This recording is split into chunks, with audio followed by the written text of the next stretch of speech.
जय श्री कृष्णा, राधे राधे। मैं मीनू शर्मा आप सभी का आपके अपने YouTube चैनल की कथा टीवी पर स्वागत करती हूँ। प्रिय दर्शकों, आप सभी को आज मकर संक्रांति के त्योहार की हार्दिक शुभकामनाएं और साथ ही षटतिला एकादशी की भी। तो देखिए प्रिय दर्शकों, आज तारीख है 14 जनवरी और वार है बुधवार और आज माघ माह के कृष्ण पक्ष की एकादशी तिथि है। षटतिला एकादशी का व्रत आज ही किया जाएगा। यह एकादशी तिथि शाम 5:53 तक रहेगी और उसके बाद प्रारंभ हो जाएगी द्वादशी तिथि। और देखिए, आज ब्रह्म मुहूर्त का समय रहेगा सुबह 5:38 से लेकर 6:25 तक और अमृत काल का समय रहेगा दोपहर 3:22 से लेकर शाम 5:10 तक। और अगर अब मैं आपको सूर्योदय के समय के बारे में बताऊं तो आज सूर्योदय होगा सुबह 7:14 पर और सूर्यास्त का समय आज रहेगा शाम 5:57 और चंद्रोदय का समय रहेगा रात्रि 3:22। तो आज की इस वीडियो में आप रसपान करेंगे माघ मास महात्म्य के 11वें अध्याय का। तो इसीलिए हो सके तो वीडियो को अंत तक देखिएगा और अगर वीडियो अच्छी लगे तो लाइक एंड शेयर करके चैनल को सब्सक्राइब भी कर ही दीजिएगा। तो आज का यह 11वां अध्याय शुरू करने से पहले चलिए आपको बता देते हैं कि कल यानी कि माघ मास महात्म्य के 10वें अध्याय में क्या हुआ था। तो कल 10वें अध्याय में दत्तात्रेय जी द्वारा वर्णित माघ मास स्नान के नियम और फल को हमने सुना जो उन्होंने राजा सहस्त्र अर्जुन को बताए थे। और अब हम भगवान श्री गणेश का ध्यान करते हुए माघ मास महात्म्य के अध्याय 11 को शुरू करते हैं। शिव शंभु के लाल तुम करुणा बड़े निधान, विपदा में संसार है हरो कष्ट भगवान। और अब 11वां अध्याय। राजा सहस्त्र अर्जुन दत्तात्रेय जी से बोले कि हे भगवान, वह राक्षस कौन था और कंचन मालिनी कौन थी? उसने अपना धर्म कैसे दिया और उसके साथ यह कैसे हुआ? हे योगियों में श्रेष्ठ दत्तात्रेय जी, अत्रि ऋषि की संतानों के सूर्य, यह कथा सुनाकर मेरा यह कौतूहल दूर कीजिए। तब दत्तात्रेय जी राजा सहस्त्रार्जुन से बोले कि हे राजन, इस पुरातन विचित्र इतिहास को सुनो। कांचन मालिनी नाम की एक सुंदर अप्सरा थी जो माघ मास में प्रयाग में स्नान करके कैलाश पर जा रही थी। तब उसको मार्ग में जाते हुए हिमालय के कुंज से एक राक्षस ने देख लिया। उस सोने जैसे तेज वाली, सुंदर बड़े बड़े नेत्रों वाली, चंद्रमुखी, सुंदर केश वाली अपार सुंदर अप्सरा को देखकर उस राक्षस ने उस अप्सरा से कहा कि हे सुंदरी, हे कमल नयनी, तुम कौन हो और कहां से आ रही हो? तुम्हारे वस्त्र और वेणी भीगी क्यों हुई है? तुम आकाश मार्ग से कहाँ जा रही हो और किस पुण्य के प्रताप से तुम्हारा शरीर इतना तेजस्वी है और रूप तुम्हारा इतना मनोहर है? तुम्हारे गीले वस्त्र से मेरे मस्तक पर गिरे हुए एक बूंद जल से मेरे क्रूर मन को बहुत शांति प्राप्त हो गई। इसका क्या कारण है? तुम बड़ी शीलवती प्रतीत होती हो, कृपया करके मुझे इसका कारण कहो। तब अप्सरा ने उस राक्षस से कहा कि हे राक्षस, सुनो, मैं काम रूपिणी अप्सरा हूँ। मैं प्रयाग में संगम में स्नान करके आ रही हूँ और इसी कारण मेरे वस्त्र भी भीगे हैं। अब कैलाश पर जा रही हूँ जहाँ पर भगवान शिव निवास करते हैं।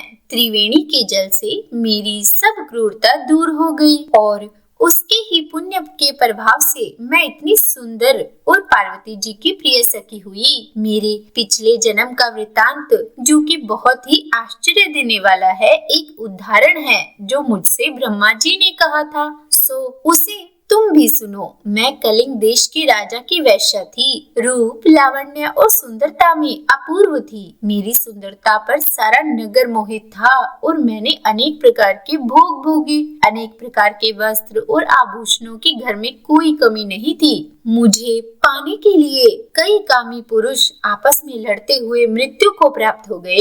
इस तरह उस नगर में मेरा यौवन बहुत भोगों में व्यतीत हुआ और मैं वृद्धावस्था को प्राप्त हो गई। और तब मेरे मन में एक विचार उत्पन्न हुआ कि मैंने अपनी सारी आयु पापों में ही व्यतीत कर दी। धर्म का तो कोई भी कार्य नहीं किया, दान तप यज्ञ कुछ भी तो नहीं किया, शिव या दुर्गा जी की आराधना भी नहीं की, न ही कभी भगवान विष्णु का पूजन किया। इस प्रकार अशांत चित्त से मैंने एक ब्राह्मण की शरण ली जो वेदों के ज्ञाता और ब्रह्मनिष्ठ थे। मैंने उनसे पूछा और कहा कि हे श्रेष्ठ ब्राह्मण, कृपया करके मुझे बताइए मेरा उद्धार किस प्रकार हो सकता है। हे महाराज, मैंने सुना है कि साधु सज्जन हमेशा अच्छे और बुरे सभी ही लोगों पर दया करते हैं, इसीलिए मुझ दीन पर भी कृपा करके मुझ कीचड़ में डूबी हुई को पकड़ कर उबारिए। क्षीर सागर क्या सिर्फ हंस को ही दूध देता है, बतख को नहीं देता? तब वह ब्राह्मण राजा का पुरोहित इन सब बातों को सुनकर मुझ पर दया करके मुझसे बोले कि तू ब्रह्मा के क्षेत्र यानी कि प्रयागराज में जाकर माघ मास में त्रिवेणी संगम में स्नान कर, पर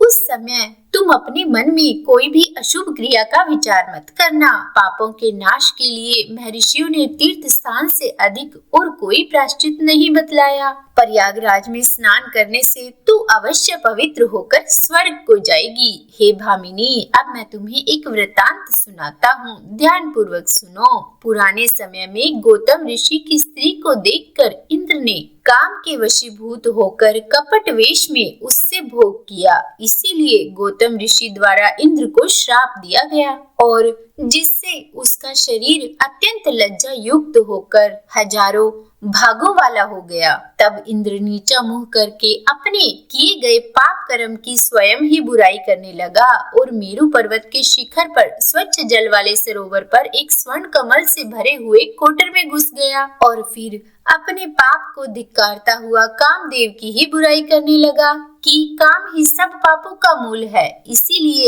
इसके ही वशीभूत होकर मनुष्य नरक में जाते हैं और अपने धर्म, कीर्ति, यश और धैर्य का नाश करते हैं। इंद्र बार बार ऐसा ही सोच रहा था और अपने आप को धिक्कार रहा था। उधर इंद्र देवता के बिना सारा देवलोक शोभाहीन हो गया। तब देवता, गंधर्व, किन्नर, लोकपाल, इंद्राणी के सहित सभी देवता बृहस्पति जी से जाकर पूछने लगे कि महाराज, इंद्र के न रहने पर स्वर्ग ऐसा शोभाहीन हो गया है जैसे सतपुत्र के बिना श्रेष्ठ कुल, इसीलिए स्वर्ग की शोभा के लिए कोई क्रिया सोचिए, इस विषय में देर नहीं लगानी चाहिए।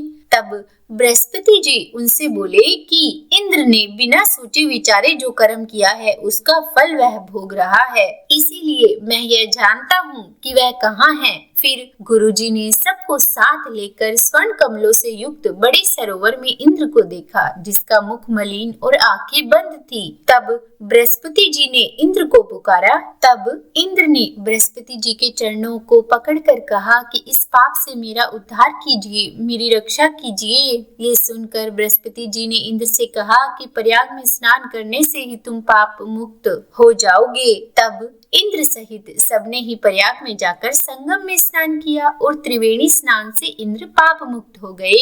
और फिर उसके बाद बृहस्पति जी ने इंद्र को वरदान दिया कि तुम्हारे शरीर में जितने भग है सब नेत्र हो जाए। तब इंद्र बृहस्पति जी के वरदान से 1000 नेत्रों से ऐसा सुशोभित हुआ जैसे मानसरोवर में कमल शोभायमान होता है। और उसके बाद इंद्र अपनी अमरावती पुरी को चला गया। और फिर इसके बाद अप्सरा ने राक्षस से कहा कि हे राक्षस, इंद्र की यह कथा सुनाकर वह ब्राह्मण मुझसे बोला कि हे कल्याणी, तुम भी देवताओं से सेवा किए जाने वाले प्रयाग में माघ मास में स्नान करने से अवश्य ही निष्पाप हो जाओगी और स्वर्ग में जाओगी। सो मैंने उस ब्राह्मण की यह वचन सुनकर उसके पैरों में पड़कर उन्हें प्रणाम किया और घर में आकर सब भाई बांधव, नौकर चाकर, धनादिक त्याग कर शरीर को नष्ट होने वाली वस्तु समझकर घर से निकली और माघ मास में गंगा यमुना के संगम पर जाकर स्नान किया।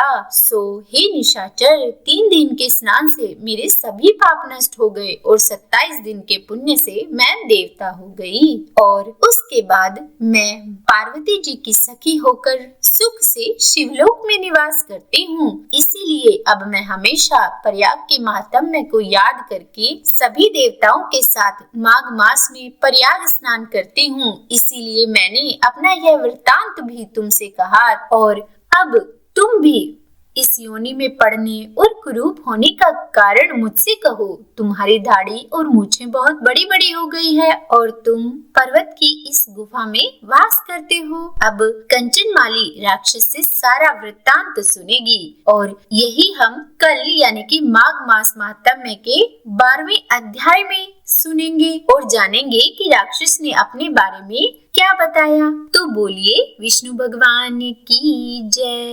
अब देखिए आज की इस महात्म्य में हमें पता चला कि चाहे कितने भी भोग भोग लो पर मन की आंतरिक शांति हमें सिर्फ भगवान के चरणों में ही मिलती है। तो इसीलिए मन से, प्रेम से और सच्चे भाव से जपते रहिए राधे राधे और वीडियो को शेयर करके माघ मास के इस प्रभाव को सबको बताइए और अपने शास्त्रों का ज्यादा से ज्यादा प्रचार कीजिए। और हाँ, चैनल पर नए हैं तो सब्सक्राइब भी कर ही दीजिए। तो बोलिए राधे राधे।